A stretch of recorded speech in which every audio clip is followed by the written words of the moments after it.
Okay, assalamu alaikum and good afternoon, everyone. Thank you all for tuning in today to our panel called This is What Muslim Narrative Power Looks Like. My name is Dr. Maha Hilal, and I'm the Executive Director of the Muslim Counterpublics Lab. The mission of MCL is to disrupt and subvert dehumanizing narratives that are designed and deployed to justify state violence against Muslims. Obviously, we are now in a climate in which the rhetoric criminalizing and demonizing Muslims has escalated, in addition to the rhetoric that's been used on many of our communities, including Palestinians, immigrants, and many others. So, this is why at Muslim Counterpublics Lab, we are very acutely focused on the power and role of language in shaping our realities and in shaping the material consequences in which we live and exist. Why is our name Muslim Counterpublics Lab? Well, the idea of a counterpublic is that it's a space in which marginalized communities, groups that have been excluded from public spheres, can come together in a space in which they can build their own narratives, their own concepts of justice, and a place from which they can resist the ideological status quo. In his book titled Narrative and the Making of National Security, Donald Krebs argues that when it comes to politics, language neither competes with nor complements power politics. It is power politics. So again, we are here because of the power of language. And as a Muslim community, we are very aware of the rhetoric that has continued to criminalize our communities.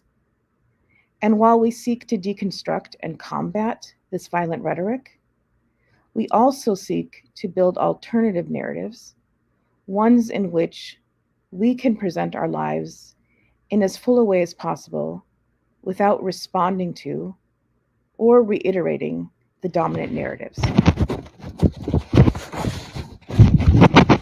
When we started this fellowship last year in November, it was our inaugural fellowship, Muslim Narrative Power Fellowship, and we were very excited to bring on a cohort of 14 fellows, of which you will hear from 4 today.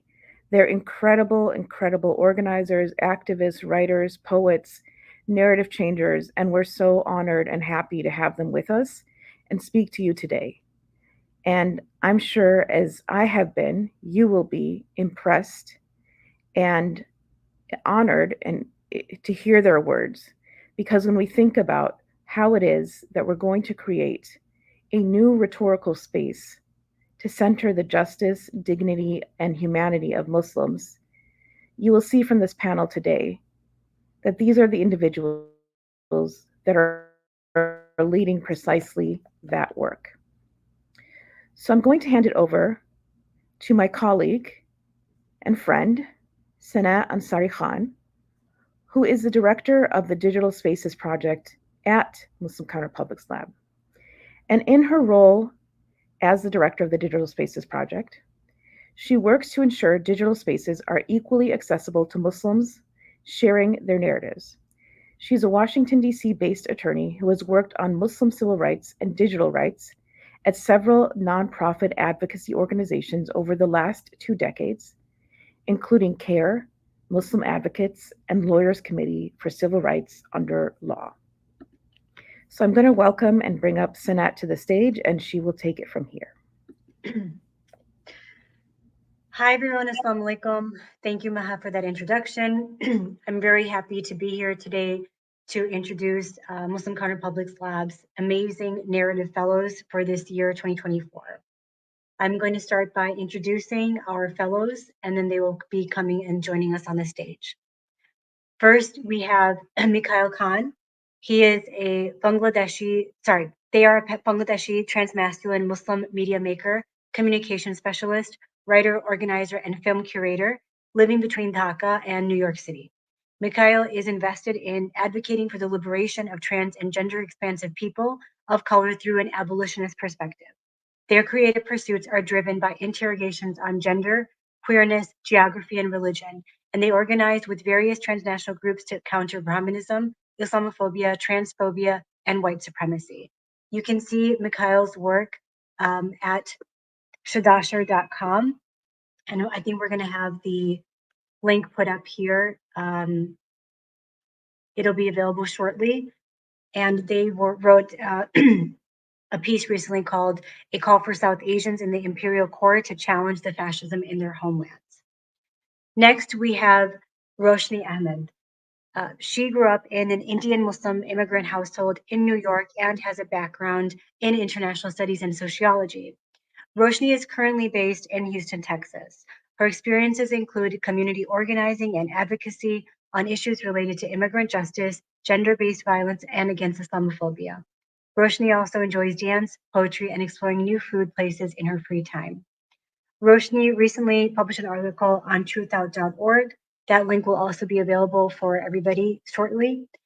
Her article was titled Voting Won't End Us, Support for Gaza Genocide. We Must Target Its Perpetrators. Sorry, voting won't end US support for Gaza genocide. We must target its perpetrators. Seelai Karzai is our third panelist today. Seelai is a poet, cultural organizer, and refugee advocate from Queens, New York.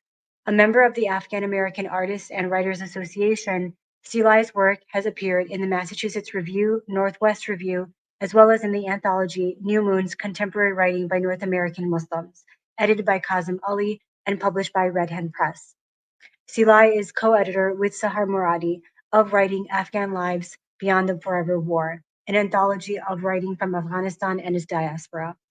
Seelai earned an MFA from the University of Oregon, and she is based in Vermont, where she enjoys baking and being in nature.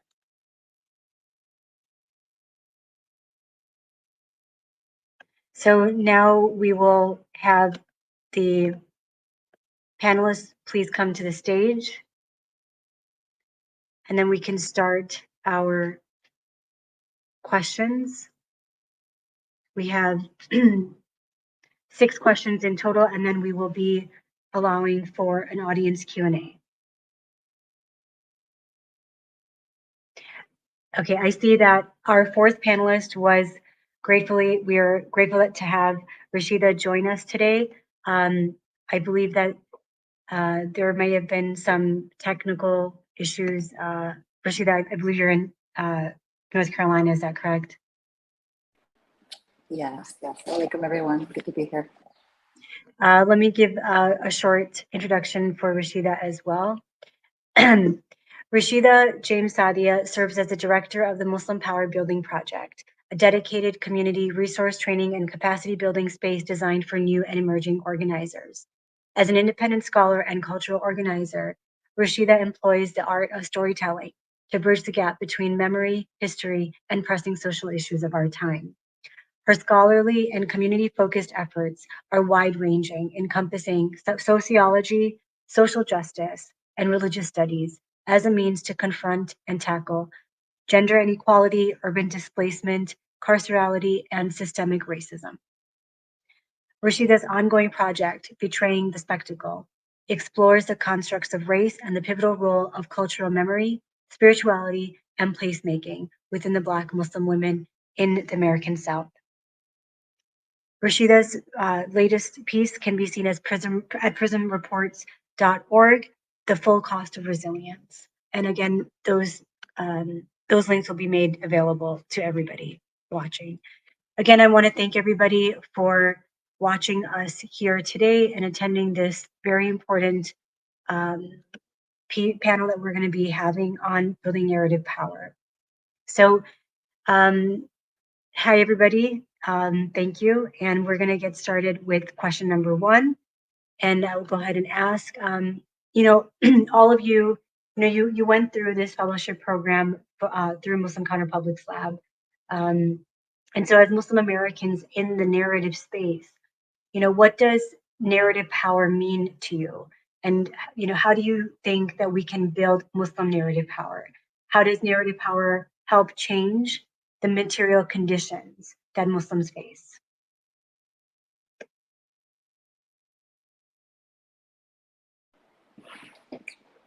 I guess I'll jump in. So I think for me, at the core, narrative power is about reclaiming our stories, our histories, and our humanity.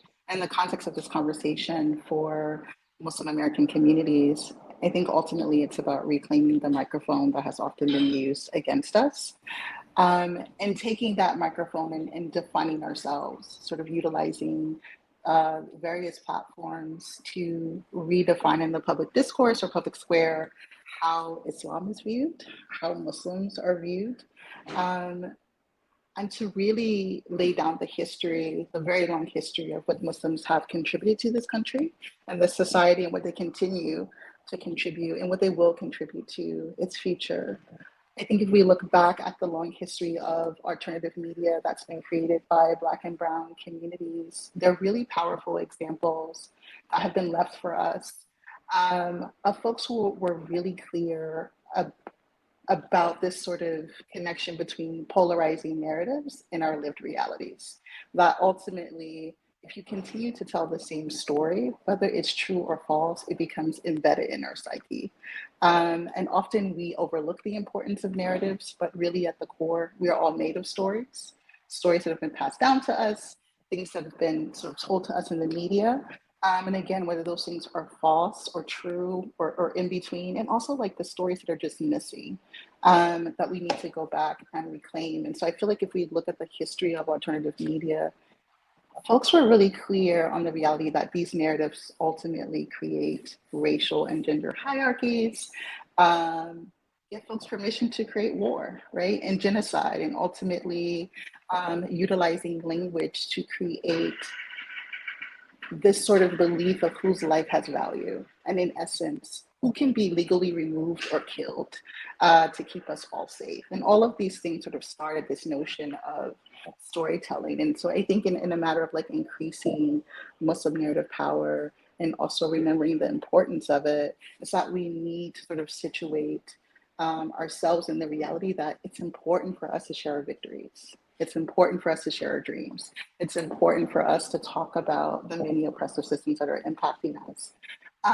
It's important for us to share our stories of hope as well. But it's also important for us to recognize that our voices matter, and they don't just matter in response to when folks are demonizing us, right? Or sort of creating a particular platform that we feel doesn't really sort of like honor our humanity. That work is important, but our ideas are important as well. How we're speaking to one another, how we're thinking about like issues that exist within our communities. And so words have value. And I think in the past, we've often used this like concept of narrative to respond to what folks are saying about us. If we sort of go back in the history of like, Islam means peace and we're really just like you. And it's like, maybe we don't really want to be just like you. Like, maybe that's not like sort of like the pathway for us. And although I think that work is really important, for me, it doesn't situate itself in narrative power because it doesn't actually get at the core of why this is happening to you in the first place. And the why behind that is connected to how narratives have been used to harm so many other communities. And so it doesn't necessarily put us in solidarity, but sort of like in this reactive stance. And so I think for us to really like embrace the importance of building our power, it's recognizing that our voice matters. And we should have a space and we should share and we should engage one another and we should talk about what's impacting us, but also what we're doing to eradicate these issues. And I think that requires us to like really step into the knowing of this is a thing that we should just do because we're human and we have something to say. Thank you, Rashida. Next, we'll have Seelai. Thank you so much. And I couldn't agree more with what Rashida was sharing, the idea that words have power. And it makes me think of the poet Solmaz Sharif. And since I'm a poet, I might be referring to that often. Solmaz Sharif is an Iranian American poet, And in one of her poems, Look, she says, it matters what you call a thing. Language has power. And so my answer to this question is largely very similar to what Rashida has already shared. Narrative power for me means reclaiming and centering our humanity in the stories that we tell about ourselves. And this is in contrast to official state narratives, which often dehumanize Muslims.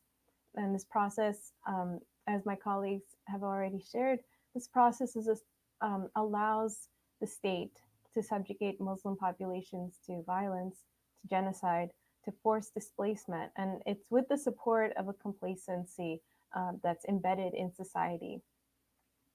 Narrative power, furthermore, helps build momentum to stop harmful policies that are perpetrated by the state against Muslims. These policies include war, surveillance, and at the same time, there's a great power to building narrative power. It helps build support for demanding helpful and positive and restorative policies instead. And at the end of the day, narrative power is what will help dismantle the machinery of the global war on terror. It will help to dismantle the harmful policies that have been perpetuated against Muslims for decades, for years.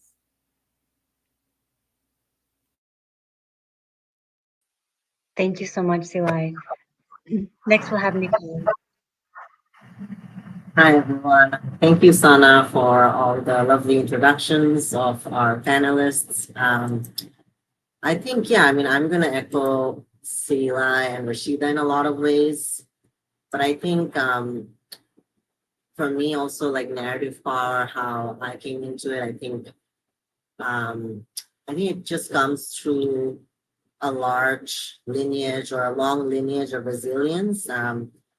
It's passing stories from one generation to the next, and basically the story of how we are where we are in this moment in time on the planet. So I do think throughout human history, narrative power, or this act of telling a story, it's been instrumental in countering and even abolishing various forms of oppressive systems.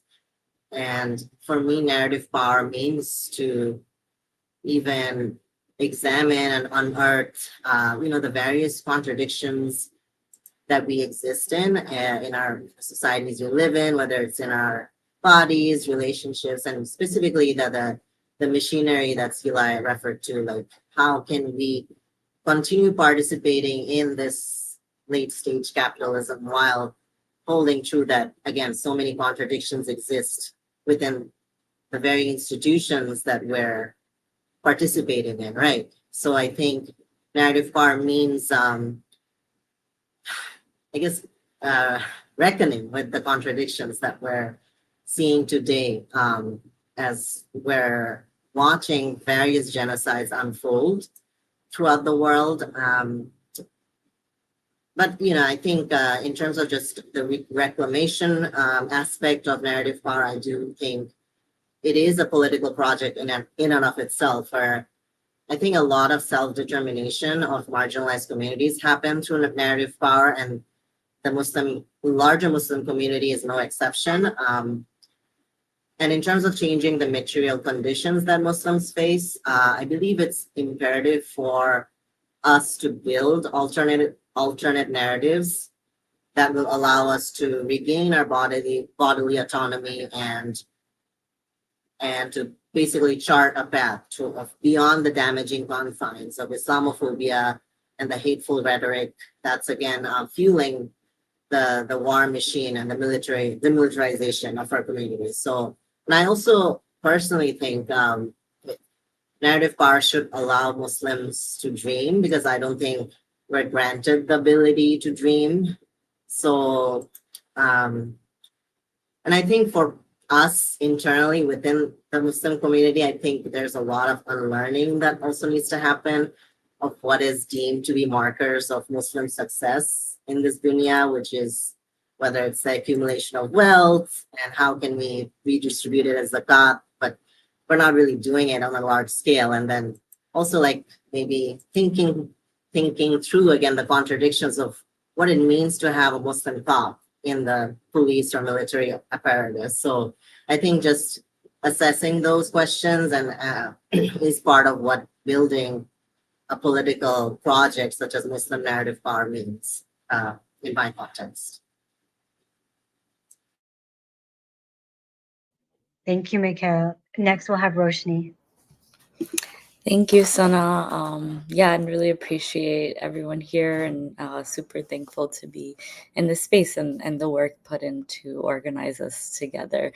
I think for me, one of the things that I've appreciated most about like being in this space of building Muslim narrative power is I found that it's like a vehicle for us to have a deeper connection to people who, you know, share our identities and struggles. Like many of us have experienced Islamophobia or anti-Muslim sentiments, whether it's because directly through the state or even interpersonal racism.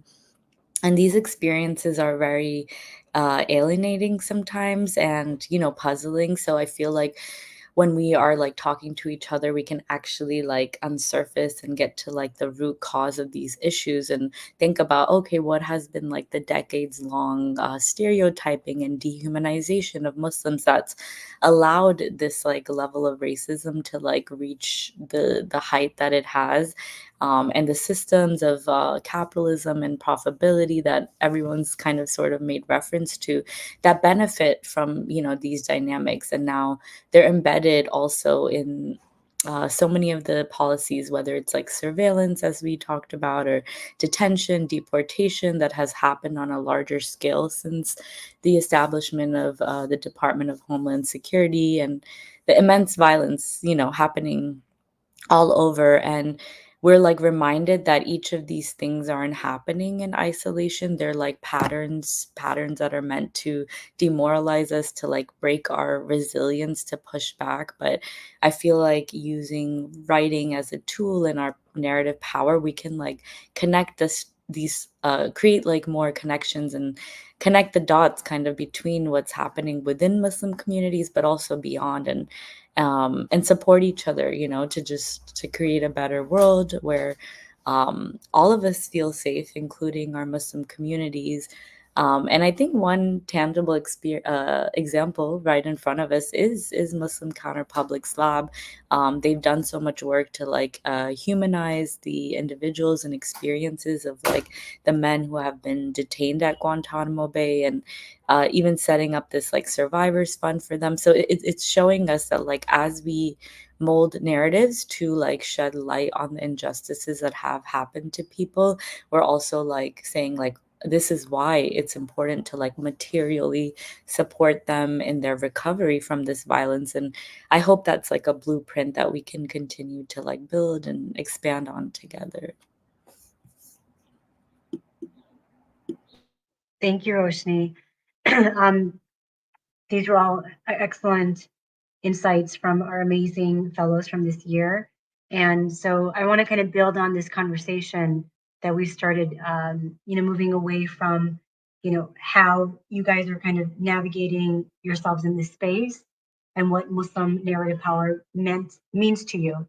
But now, so, you know, when we talk about what Muslim narrative power means to you, I guess, you know, the question that naturally kind of flows from that is, how do we build it, right? So we've kind of identified what it means to you, how it can help Muslims change their material conditions. I think, you know, Mikail made a really great point about that, you know, narrative power building is also a political project, especially in the context of reclamation, right? And when we look at political projects, they can include self-determination, and that happens a lot through the narrative power building, like Mikail said. So again, you know, how do we build that power in order to be able to have the maximum impact on our material conditions? And we'll start with Rashida.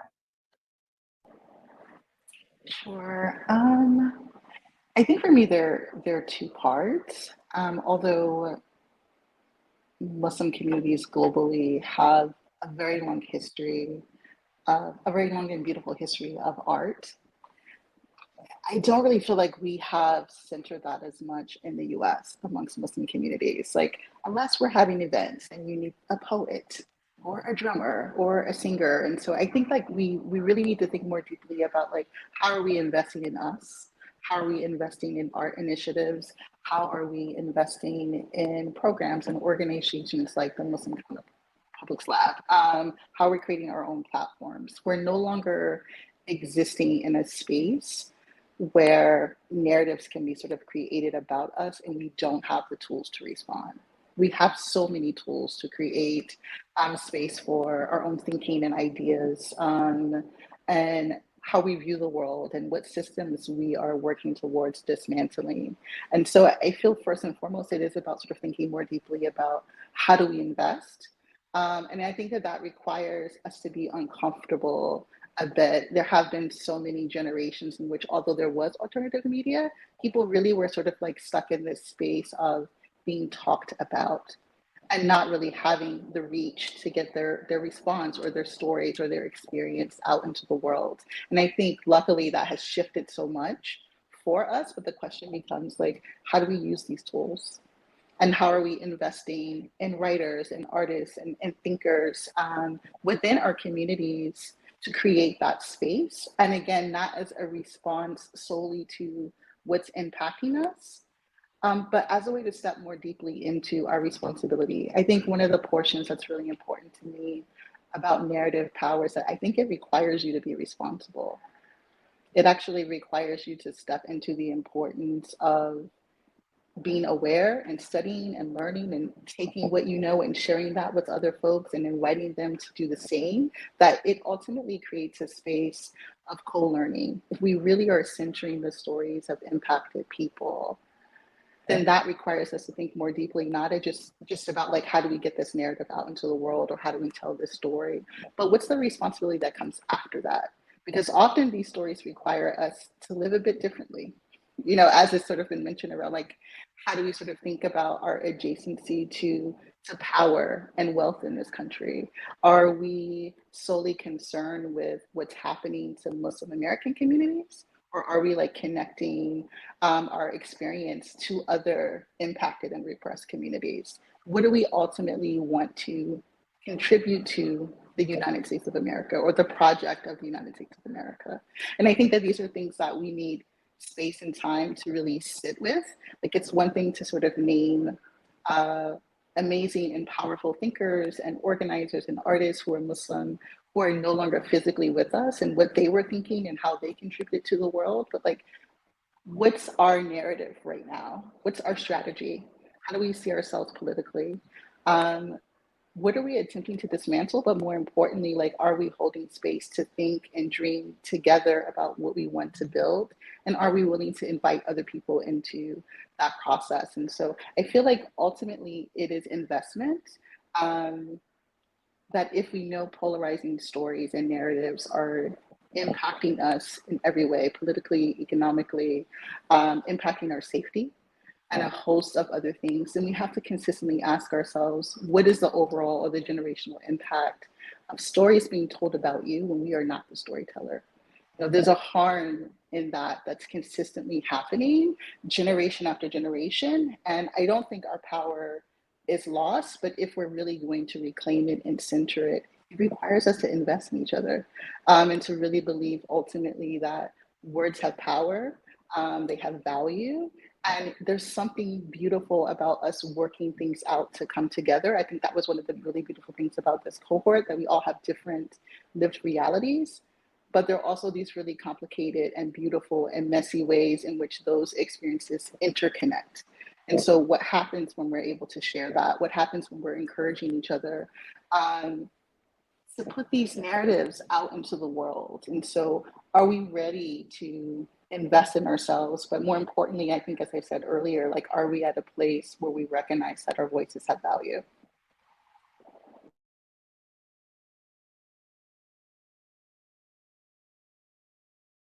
That was really powerful. Thank you, Rashida. We're going to go next to Seelai. Thank you, Sanaa. And thank you. I totally agree, Rashida. That was great. I would probably just build on that because I think there are really concrete steps we can take to build narrative power. And that means what Rashida mentioned, start like investing in art and in writing in our communities and building on building capacity for talent in our community. And one of the things that there's like several concrete steps we can take depending on who you are and what your interests are. You can start with yourself, just read voraciously and understand what it is that's being said in state narratives about Muslim communities. And you can start a reading group, start a journal, a literary journal in your community. You can start a news report, newsroom in your community that analyzes state narratives against that are harmful to Muslims. And you can finally, like, this isn't the only thing, these aren't the only things you can do, but I think one of the most important things perhaps can be something that is happening here. The way that Muslim Counterpublics Lab has organized the fellowship or invested in each of us in building our capacity to understand these narratives and talk back to them.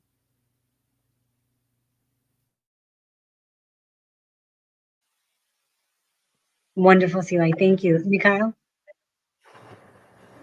I'll just keep my answer brief, but I'll echo what Rashida and Sila had mentioned to a large degree.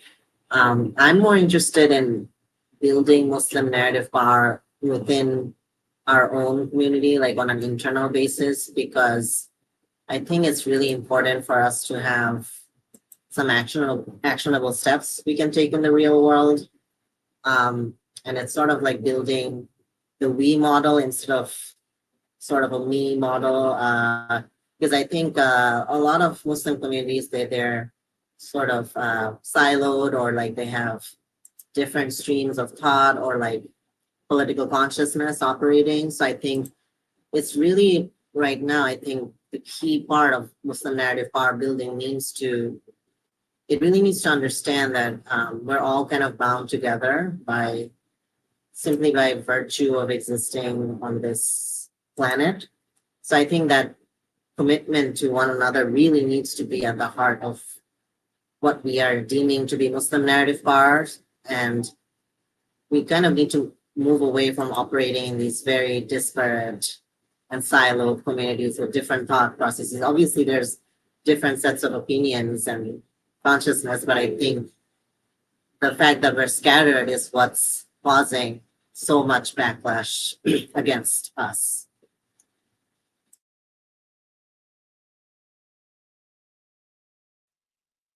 Thank you, Mikail. Roshni? Yeah, I really appreciate what everyone's kind of said so far, and I think yeah, like investing in ourselves and in each other is so important. And I feel like sometimes I do recognize that this moment has been like so challenging for many of us, where I feel like we're kind of in this prolonged state of crisis, where we're just like, we have to like keep up with this pace of trying to do more, have a greater output, to like keep up with and push back against like the narratives that are being put out there, to keep up with the crises happening around the world. But I feel like it's also important for us to like slow down too, and like step back and really be intentional about like what are like the strategies and the ways, like, yes, we can like build narrative power, but like for what? Like it's a vehicle. It's not the ultimate end goal to just prop our communities up and our voices. It's to serve like a bigger purpose. And I feel like as we're doing that, one thing I have appreciated too, like in our spaces that I feel like I'm seeing more, is just we are pausing as well, to memorialize like the people that have been killed in the genocide, for example, in the past year.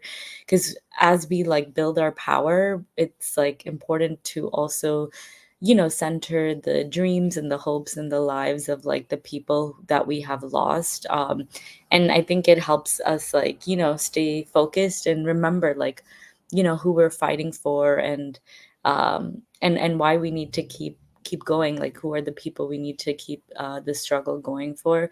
And the last point I will make, I did really appreciate, Rashida, what you said, like your proximity to like power and wealth. I feel like it's also very varied. Like, obviously Muslims, we're not a monolith. We all come from like very, very different circumstances and backgrounds. And I think we all have to be very aware and tuned into like, yeah, when you do have greater resources and power and access, it also means that you have a greater responsibility and like in a way a role to play. Like everyone will have their like lane, but like you have to like examine internally like where your position lies, and like how you can support each other, and kind of do this work collectively together with that awareness at all times.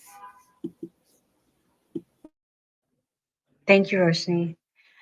So, taking from this question of, how Muslims can build their narrative power, now let's try to kind of focus into how can we challenge that power or channel that power, right? Or where do we channel that power? So the question here is, what are the ways that Muslims we can leverage that narrative power? And this could be like, for example, in advocating for specific policy demands. So again, like once the narrative power is built, how do we channel it to impact our material conditions in ways that that obviously like center our dignity and our humanity, right? So again, channeling that Muslim narrative power once it's been built. And we'll start with Rashida. So I think narratives, as we've all said in many different ways, like narratives are a power, and they can mobilize folks, connect us, divide us. But narratives can also isolate people. And I think even in this conversation, at least on the surface, like when we're saying genocide, it's like, which genocide are we speaking of? And so I think like part of even thinking about leveraging our power, not just in sort of connection to political advocacy, it's also like, what does that sort of require of us inside our own communities? I think we often use the term like the American Muslim Ummah or American Muslim community, and like there is no singular community. Our communities look very different across the US, and there's something about leveraging our power and also being intentional about documenting and sharing our narratives that I think requires us again to look on the inside. Who's inside of our communities? Who are the people that are often invisibilized in our communities, where like they don't have the space to sort of speak? Who are folks who are in need of food support or support with their rent, or are struggling with unemployment, or don't have healthcare? Because I think part of that sort of element of like leveraging our power also really requires us to look more deeply at the full spectrum of humanity, and to recognize that many of the social and political issues that often are not deemed to be Muslim problems are actually inside of our communities, are actually impacting people that we're praying next to. And so if we're going to sort of think more deeply about leveraging our power in connection to advocacy, I would personally like us to do a bit more thinking around how do we transition from charity to actually uprooting the issues and problems that require charity in the first place. We are really committed to charity in all the ways, and it's a beautiful thing. But having a conversation about eradicating hunger is different, right? That like takes us somewhere else. And so I do think like there's this really beautiful way in which like connecting our narratives to social political issues, both inside and outside of our community, can really like push us to have different conversations. And again, to think more deeply about what are we seeking to contribute to the world, both individually and collectively. Globally, when we're looking at faith communities, Muslims are like first or second in terms of the lowest in economic wealth, struggling with hunger and a host of other things. In the context of us being in the US, we don't talk about Muslim communities even using that terminology. It's more so adjacent to education or you're in IT or medicine. And like, but this is not the full spectrum of who we are globally, nor is it the full spectrum of who we are in the US. And so how do we really sort of like leverage our power to think more deeply about how to really like center the complexity of who we are and the variation of social political struggles that people are contending with, but also again in this context of thinking more deeply about the fact that there are multiple genocides happening in the world right now. Why aren't we naming all of them? And there are a host of reasons behind that. But I think there's also this element that's sort of like pushing us into, if we're going to utilize narrative power, how do we move past statistics and data to like put a face and a name and an age and what we know of that person's background behind that? Like human beings are dying. We have to keep like sort of putting the numbers up, you know, to show like how damaging this is, but it's human life. And so I think like there definitely is a way in which we can step into this space of like humanizing ourselves and the many people who've been impacted by repressive systems. And although it is important for us to connect, for us to see ourselves and to document the variation of our stories, I still think it's also really important for us to think about as we're doing that work, how are we connecting with other people? How are we connecting with other movements and coalitions to really change this space in which we all exist in and to lean more deeply into connecting the dots between narrative power, the policies and unjust policies that we face, and the world that we say we want to build. There's work in that, and the work is not just us telling the story, but the work that looks like sort of comes after we've uncovered all of the messy, complicated things, after we've shared this awareness. What are we inviting folks into?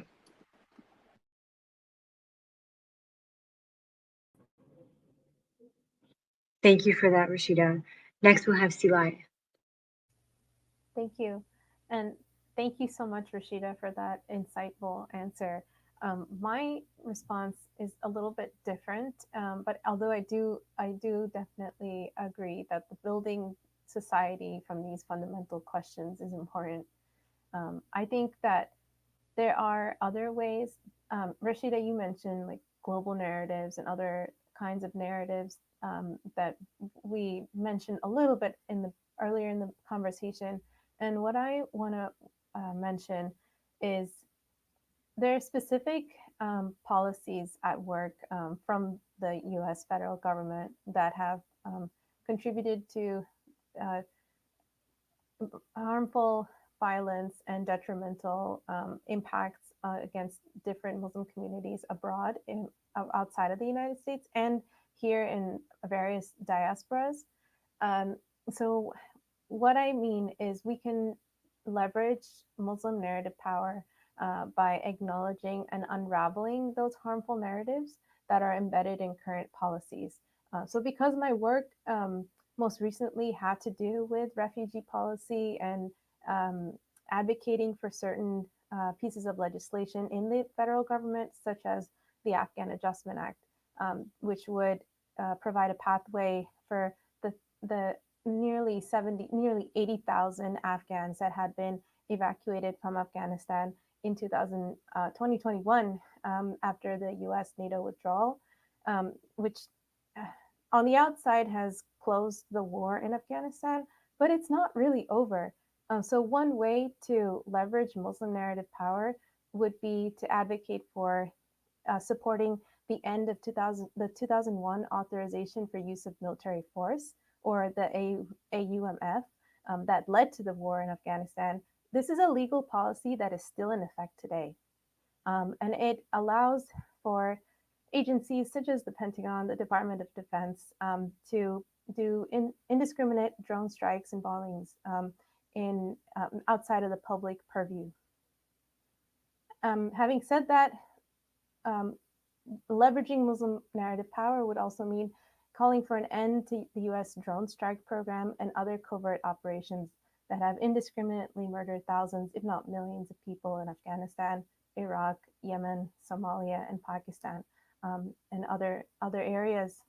It would also mean, and this is not the only list of policy demands we should be demanding, we should be focusing on, but another issue that is really close to the war on terror is closing Guantanamo Bay Prison, which has, which at its heart has detained and tortured, and the machinery of this particular camp has led to the abuse of dozens of Muslim men who have been targeted because they are Muslim, and because of the way that the war on terror has demonized Muslim men in particular. So those are just a few places we can start from in demanding specific policy changes, in addition to what Rashida was saying earlier about having conversations about fundamental shifts in how we live as a society, eradicating hunger, and preventing the conditions that have led to us demanding these policy changes in the first place.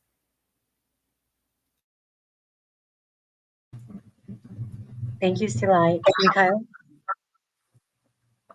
So I'll be honest, this is a difficult question for me, and mostly because I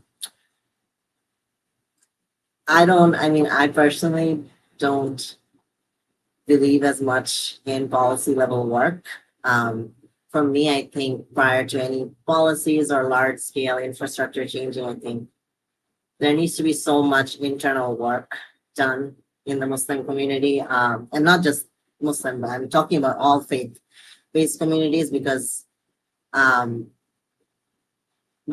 just feel like if we can't handle various issues within our own, I just think it's really hard to sort of transform our exterior worlds in certain regards. So where I'm going with this, I think prior to any policy demands being met, I believe we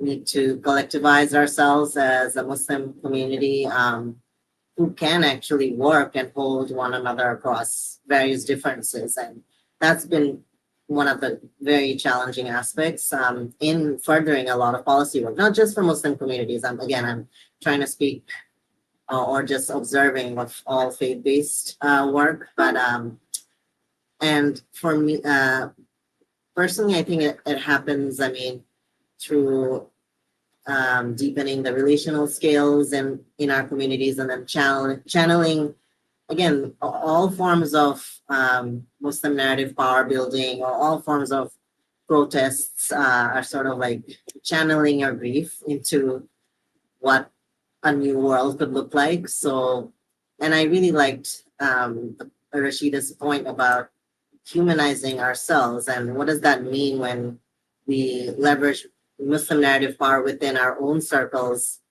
and just plainly just accepting Muslims in our current iteration as we are. So so I think where I'm going with this, I think we just need to do the internal work of not creating rankings and structures amongst ourselves that's really getting in the way of building a really strong Muslim narrative power in determining and transforming the policies that are dictating our lives. And yeah, I really think we sort of need to adventure and sort of be in that mode of contradiction amongst ourselves to start constructing this world in a different way, where we're just seeing so much exploitative and violent tendencies that I think has been normalized up till this point. So I think prior to the policy demands being met, a lot of that inner work needs to happen, and a lot to overcome the isolation that a lot of Muslims are facing in this current moment. Thank you, Mikail. Roshni?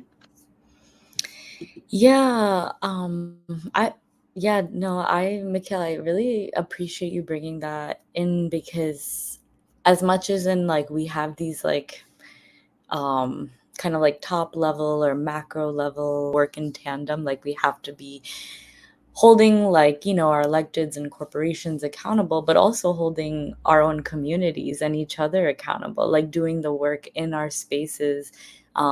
You know, and I know, Rashida, earlier you talked about like this concept of like an American ummah, but like, yeah, like, you know, yeah, like what does that actually mean? Like who within our communities voices are we elevating, and whose are we like neglecting or not giving the same consideration to, and we see that like just as every community has its internal dynamics, we do too, like, you know, our history of like racism when it comes to like Black Muslims, and also neglecting like queer and trans Muslims. Like there is so much of that, like um you know, work that we have to continue to do while we also fight these kind of external forces. So it is a lot, and I appreciate that we're trying to hold all of it, and we're all finding our lanes and ways to like do it together. But yeah, just to come back to like the question, yeah, whether we're talking about like an arms embargo on Israel or the Afghan Adjustment Act, you know, or local struggles to like limit surveillance technologies, like the way that we can utilize like Muslim narrative power is like, yeah, like sharing the stories of people who have been directly impacted by whether it's US imperialism and surveillance, or also just like even the universal experiences that Americans, like every, like many Americans are facing, whether it comes to like affordable housing or healthcare. Like when we are kind of creating this like collective statement about like our values too, like showcasing that we believe that like we're doing this work because we believe like everybody has like the basic right to like a decent life, you know. We're not just working to improve our internal conditions, but like all people. So like connecting those struggles, I feel like is really powerful and can like bring more people into the fold.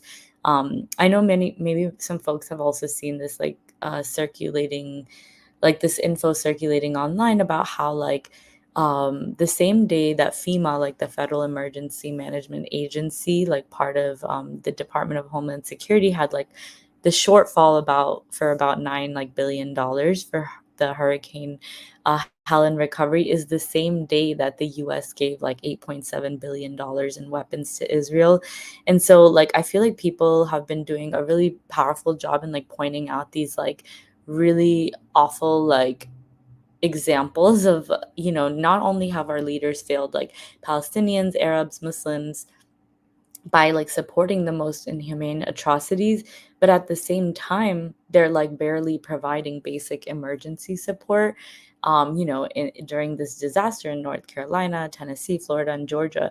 And so it's like as we're building narrative power, we also have to like respond to like the immediate like crises, whether it's like supporting the mutual aid and organizers who are like responding, and just like continuing to take bold action. Like while we like write and speak and talk about these things, we also have to be like acting, and like working in tandem with those who are acting, and fighting against like the corporations and people that are benefiting from our suffering, unfortunately. Thank you, Roshni. So, you know, now moving from how we can channel the Muslim narrative power into, you know, specific demands, for example, and that really goes to like the leveraging of that power.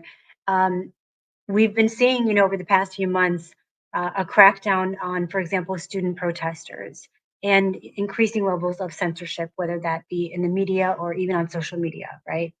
So our next question for all of you, all of the panelists today, is, you know, what are the ways that Muslims who do want to challenge dominant and harmful narratives, that they can overcome these repressive obstacles, right? And so as we're seeing, you know, more efforts made to crack down on protests, to censor voices that are challenging the status quo, including Muslim ones that are building the narrative power, what can we do to overcome these obstacles?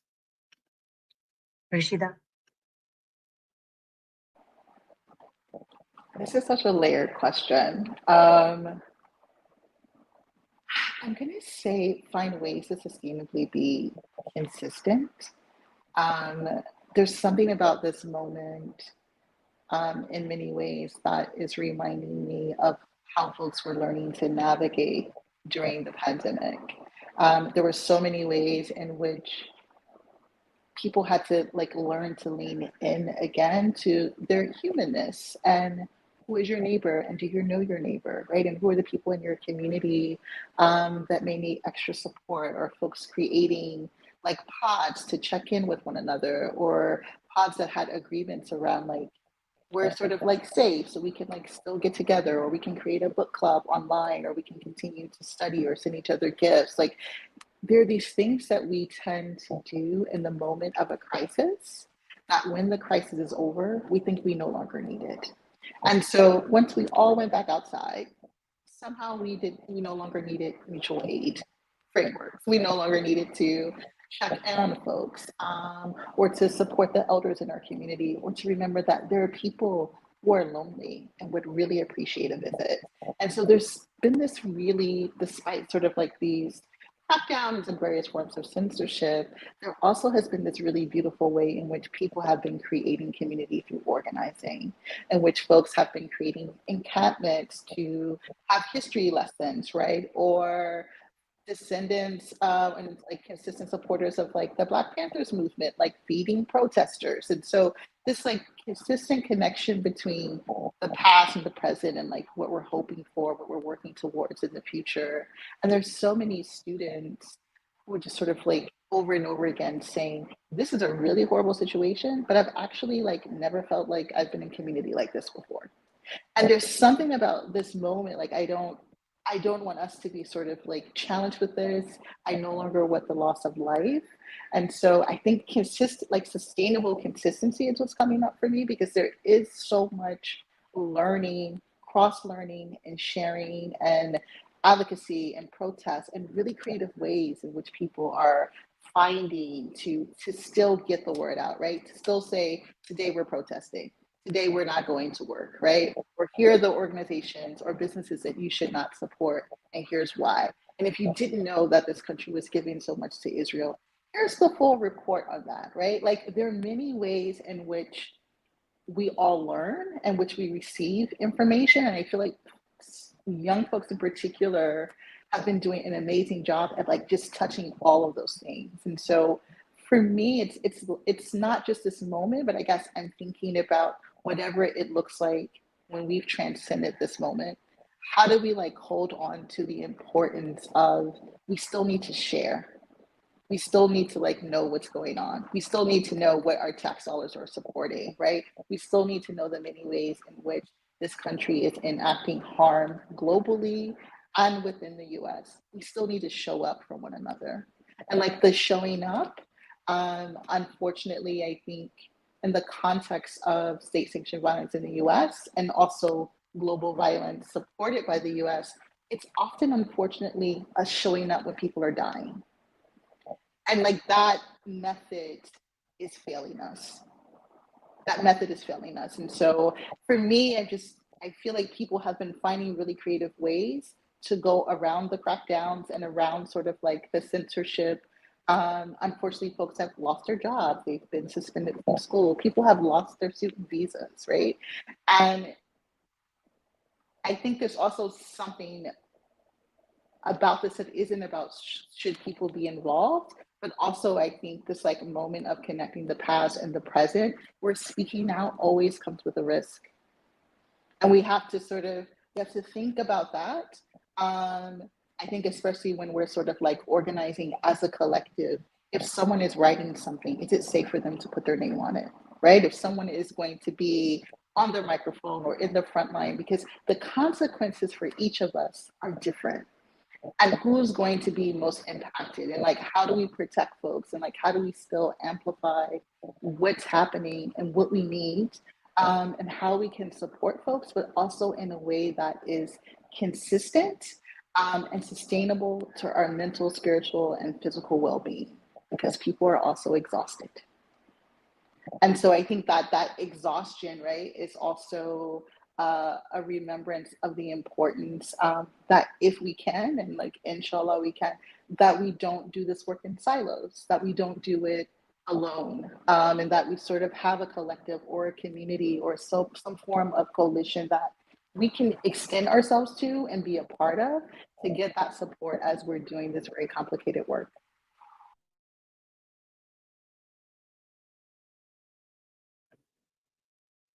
Thank you, Rashida. Thank you, Rashida. Yeah, I couldn't agree more. I think the narratives of state-sanctioned violence relies on our exhaustion. They rely on us not to say anything after a while and just kick it down the curb, kick it over. And they rely on the status quo and on our silence. But you're absolutely right. I think it's important to remember that you're not alone in thinking these thoughts. It's often the case that individuals are targeted more often than groups of people. So if you have the support of a group of people in your community, you should know that you're not alone in thinking this way and writing on these specific repressive narratives. And I think it's also important to remember that dissent is always unwelcome in the middle of an authoritarian form of government, especially the way that the oligarchy is structured in the United States. There are reasons why, reasons that we don't have time to get into right now, but reasons why that our silence is important to them.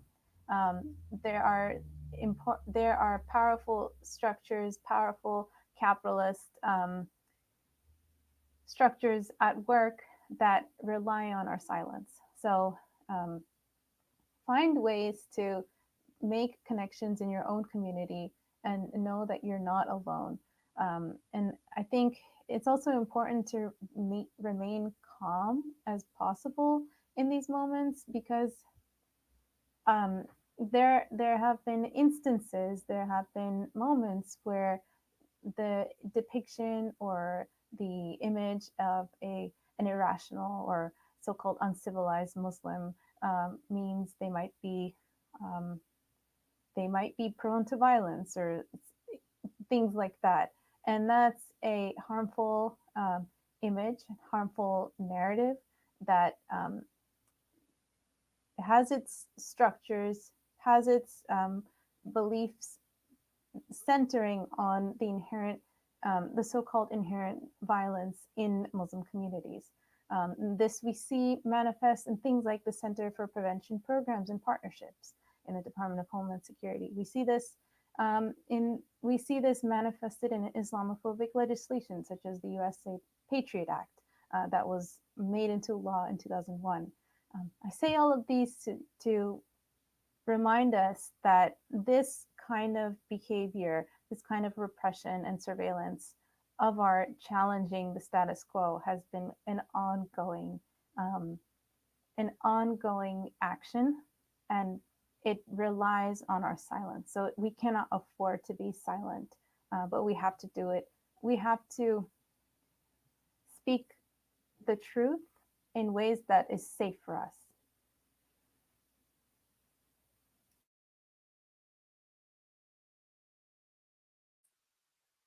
Thank you, Seelai.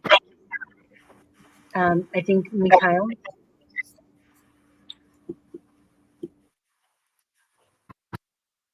Yeah, I think it's important to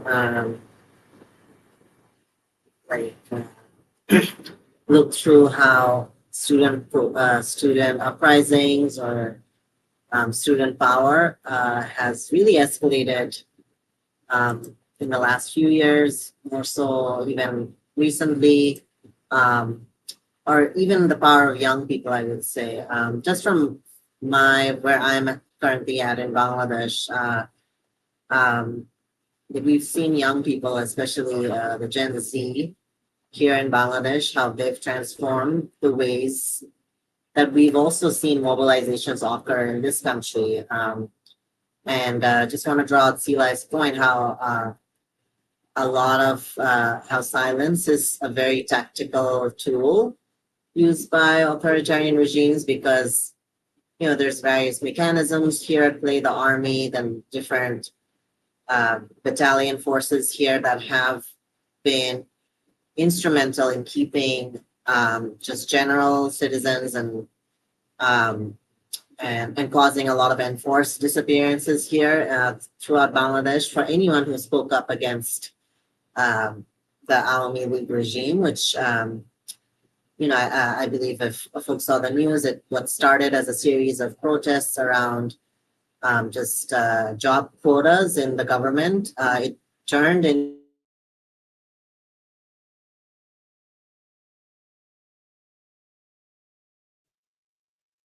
Oh no, I think I'm wondering if Mikhail's electricity went out. Oh no. Okay. Roshni, we'll go to you, and then we'll wait if Mikhail's internet gets back on. Yeah, for sure. Yeah, I mean, what Mikhail was saying was really important because it was just like another example of like how we can learn from and be inspired by like these young people, whether they're at the student encampments here in the US or in Bangladesh. It's been so inspiring to watch like young people be so unapologetic and bold um and demand, like make these demands, and sometimes at the cost, like everyone has been sharing, of their jobs and livelihoods. And um I think one thing that, one way that folks have been trying to push back against mainstream media and repression is also by like investing in and uplifting like outlets that have been made by us and for us. So like I have noticed among at least like the communities that I'm seeing in my space, like uh, people sharing more things from like values aligned outlets. So we have like Mandois and Truth Out, Prism, and a lot of the outlets that we've all been relying on to publish like our work. The more that we can kind of like support these alternative outlets, I feel like it allows us to take better control over the narrative and feel less constricted. Like the things that we want to say like won't be accepted in by any means by like the mainstream media, whether it's really just calling for like basic, like humanity and end to the genocide, or calling out certain people and things.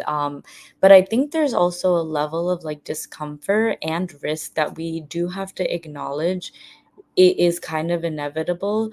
And I think I'm also in this place of trying to better understand that yes, like we may face repression, we may face surveillance, defamation, and all of these different things, but we have to continue, building capacity to defend ourselves. So, a lot of folks have been organizing like digital safety trainings, know your rights, or even preparing legal resources in case things escalate. So it's like as much as we can be like prepared for potential backlash, I think maybe we will feel even more comfortable and safer in being bold in our like narratives and actions.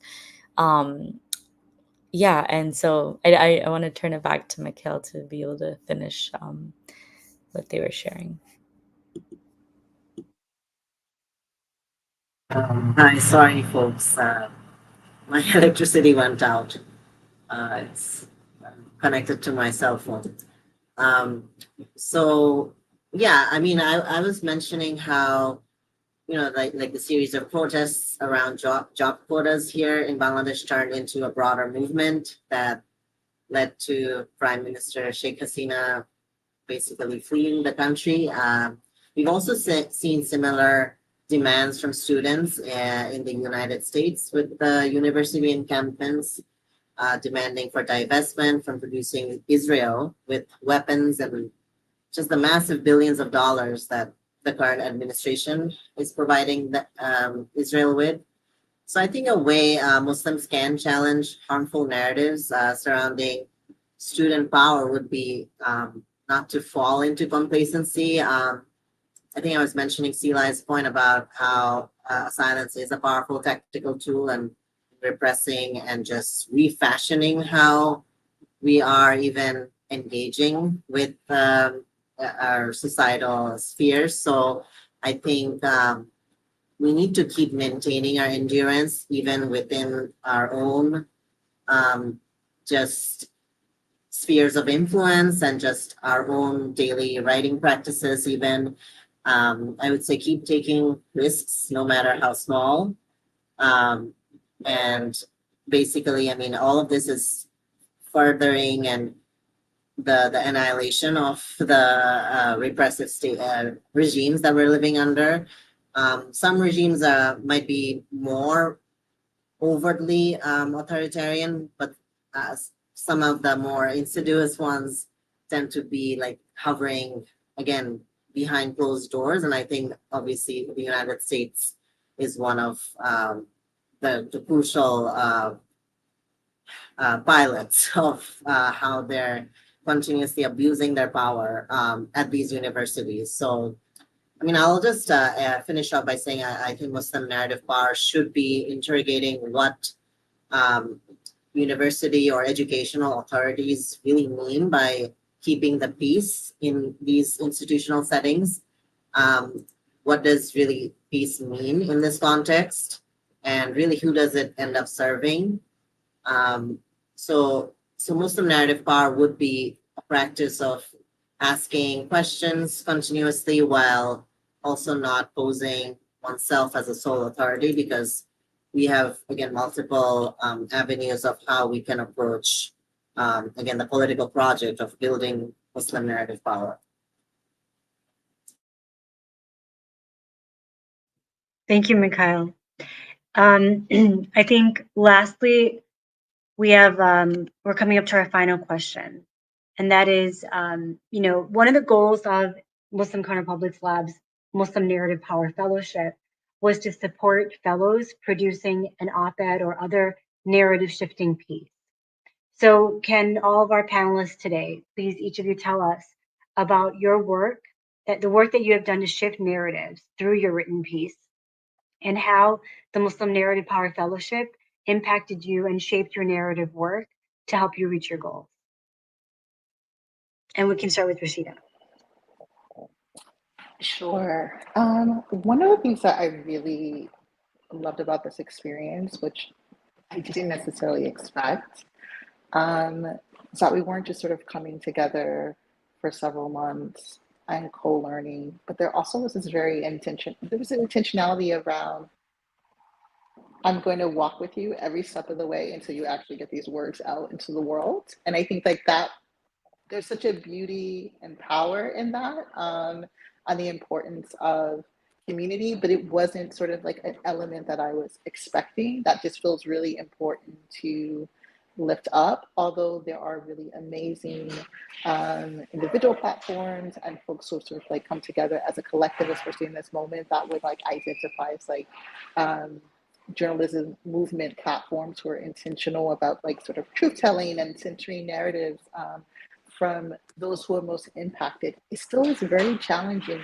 to actually get your words published, right? That in itself is an entirely different journey. And so I think having that support and having folks sort of share like their expertise and their experience and also like their personal connections, I think was really meaningful for me and a lot of other participants in terms of making sure that we're able to make this happen. The writing part is a huge component, but then also the sharing and like what is the best platform to really honor and amplify your words.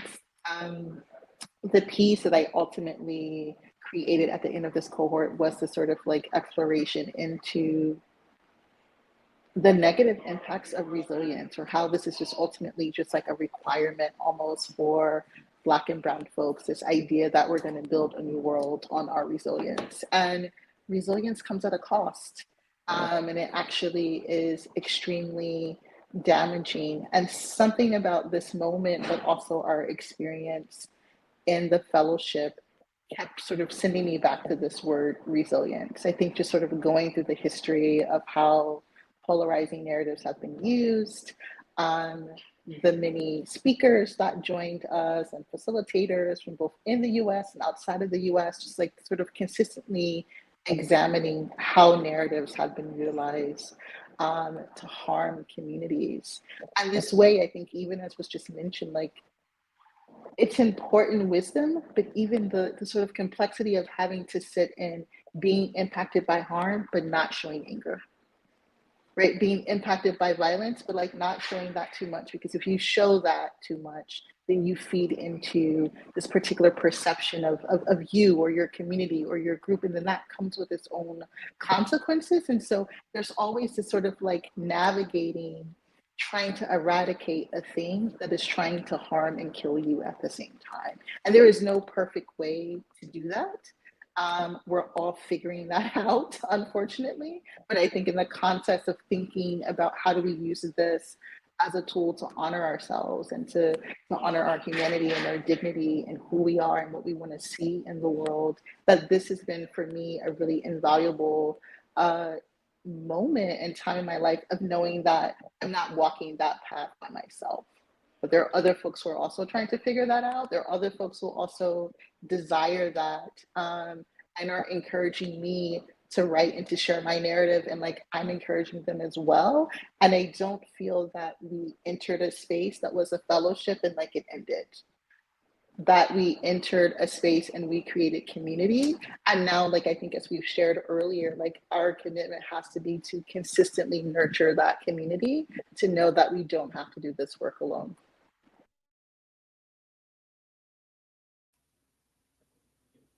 That's wonderful. Thank you, Rashida. Next, Seelai. Yes, thank you so much. I absolutely echo the idea that the Muslim Narrative Power Fellowship showed me that I'm not alone. I am not unique in these and having these thoughts and analytical viewpoint of certain state narratives.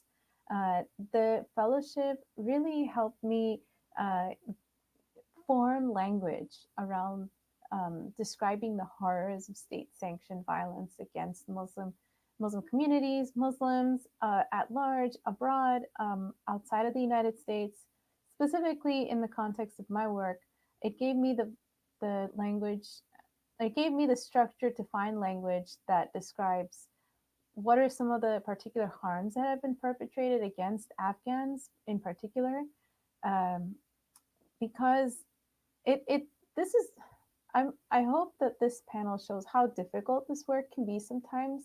You're confronted with really aggressively violent narratives, and it's hard to think of it and comprehend it on your own.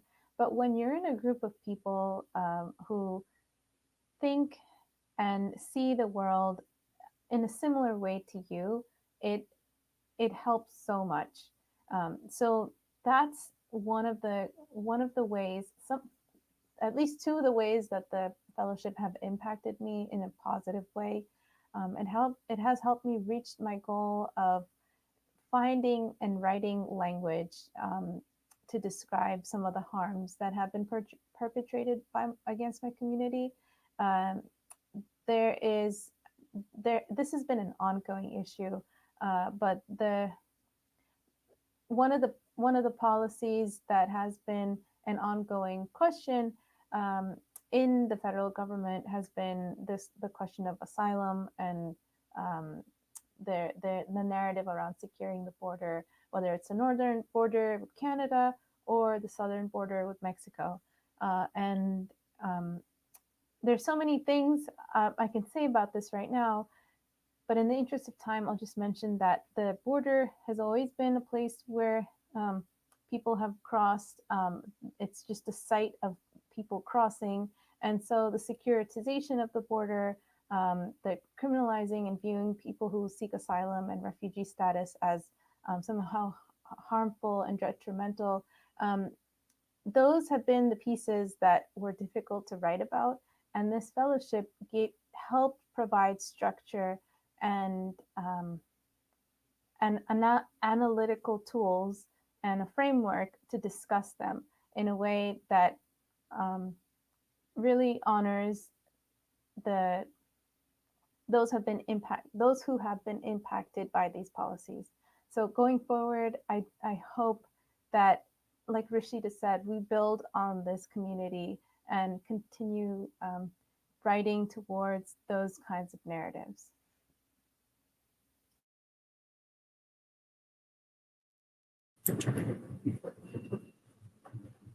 Go ahead. So I would say that the fellowship offered me a very dedicated and structured time, which I needed. Just fell through the cracks for me sometimes. And I really enjoyed like how a lot of educational resources which were given to us to think about ahead of time before all of our sessions. And it was really, again, vital critical thinking building resources, I would say. And I really just like the one-on-one mentorship I had with Maha at times. So overall, I feel like, again, just like Seelai, I mean, it allowed me to have more language in my toolbox to grapple with the shifts that we're seeing in the world order today that's impacting Muslim communities. I also really liked um, how our cohort gave and received feedback about various issues that are impacting Muslim communities, and then how to really be in some form of meaningful struggle across differences. Um, so I think that those are some really key highlights for me in this cohort group. And lastly, I'll also say that we had very insightful conversations around globalized and localized Islamophobia and a very nuanced topic such as internalized Islamophobia that I think we don't as much unpack, just because I think we grow up with these narratives of what Muslimness is supposed to mean and how we should embody it, but how does that even show up in some of our daily behaviors or like, I mean, I think it's important to unpack how we ourselves can also be oppressors to a certain degree and how can we unpack that in the Muslim sphere. So I will say that again, this cohort allowed all those complexities to come forth and to debate on a very robust way. In terms of what I wrote, I think I've always been very passionate about like just because I grew up in Bangladesh, like I'm really interested, and I've been seeing this phenomena of like how Islamophobia has been emerging as a global phenomena, and especially in the South Asian region, like how India specifically uses it to lynch Muslims on a daily basis, but then also uses Bangladesh as like I guess sometimes I think Bangladesh is just a punching bag for India to get its resources from us very on a very regular scale, and just because we don't have the mechanisms or the infrastructure in place, we are also reliant on India as a global superpower. So I think I'm really interested in unpacking like India's relationship to Bangladesh and how that played out in the advent or in the aftermath of the student protest, how India was very quick to further Islamophobic tropes against Bangladesh. It's still happening now where Muslims are lynched in India on suspicions of being Bangladeshi. So I think so that was one part of what I wanted to explore of how complacency in a larger South Asian diaspora is fueling global Islamophobia and fascism in the homelands as well. So I wanted to have this transnational angle to my piece.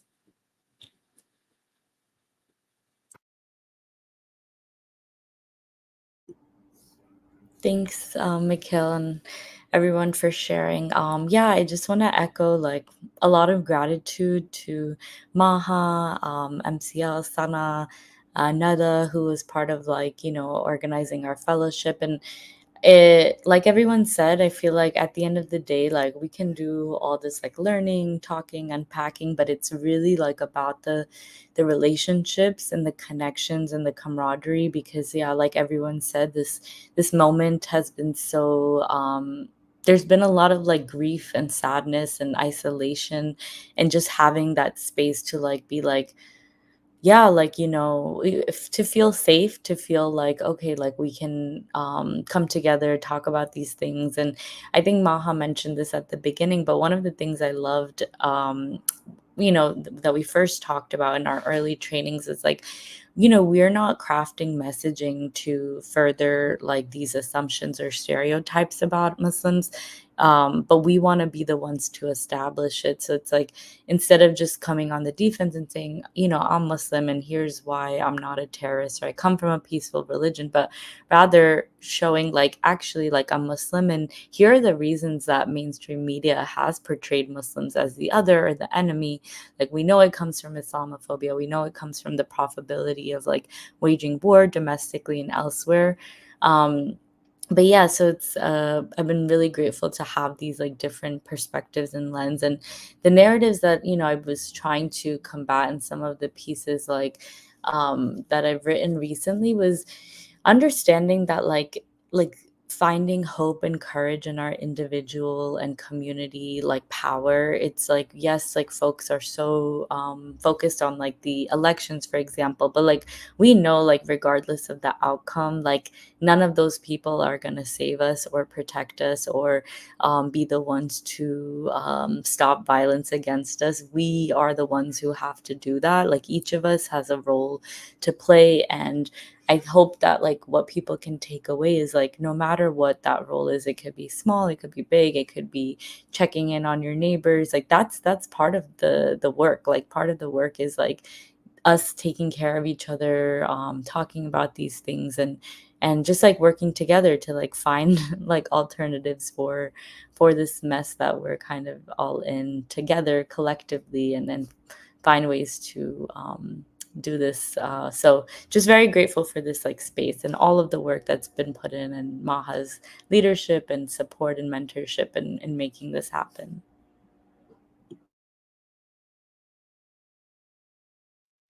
Thank you, Roshni. Thank you to all of our panelists today for joining us and giving us some insight into the MCL Narrative Power Fellowship and how it impacted them in their quest to build Muslim narrative power. I'm going to be handing over the stage back to Maha, and she will be closing us out because we are at time.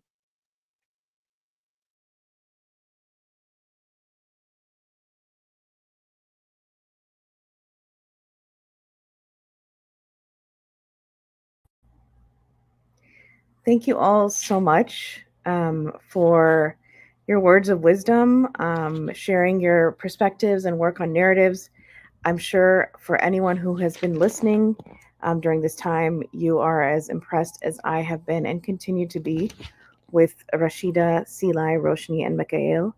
They are the reason why this fellowship exists. And I could not have asked for more committed, passionate, brilliant fellows to be in our inaugural Muslim Narrative Power Fellowship. So please, please, please continue to support them. We will be sending out an email with the link to this video, as well as links again to their op-eds and poems, which I put in the chat as well. And just to sort of close us out, as we think about this fellowship, we will, inshallah, hopefully be launching our second cohort next year in the spring. And I want to thank Nadil again, as I think Roshni mentioned and some of the other fellows mentioned, who really helped put this fellowship together. She was a consultant for MCL last year and was really critical to making this fellowship happen. I also want to quickly talk about a point that Roshni made in terms of the Guantanamo Survivors Fund.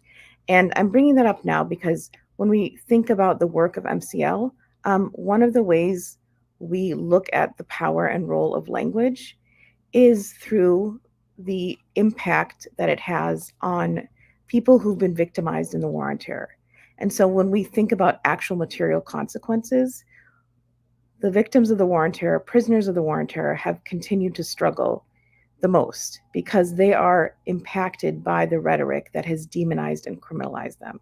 So I just want to make that connection really clear. And so when we think about, right, who are these narratives impacting? What is the power of language? We can look to survivors of Guantanamo, survivors of CIA black sites, militarism intervention all over the world. So please continue to think about how language is impacting all of our communities. Please support, of course, survivors of state violence. A couple last things. If you're interested in more narrative work, especially as we continue to unfortunately witness the US's backing of Israel's genocide, there are a couple of Palestinian organizations that we would recommend following. This includes the Institute for Middle East Understanding, Visualizing Palestine, Slow Factory, Palestinian Feminist Collective, Palestinian Youth Movement, and a scholar named Dr. Asal Rad. And we will again put this in the email that we send to follow up on this panel. So lastly, there's an African proverb that says, until the lion learns to write or speak, the story of the hunt will always glorify the hunter.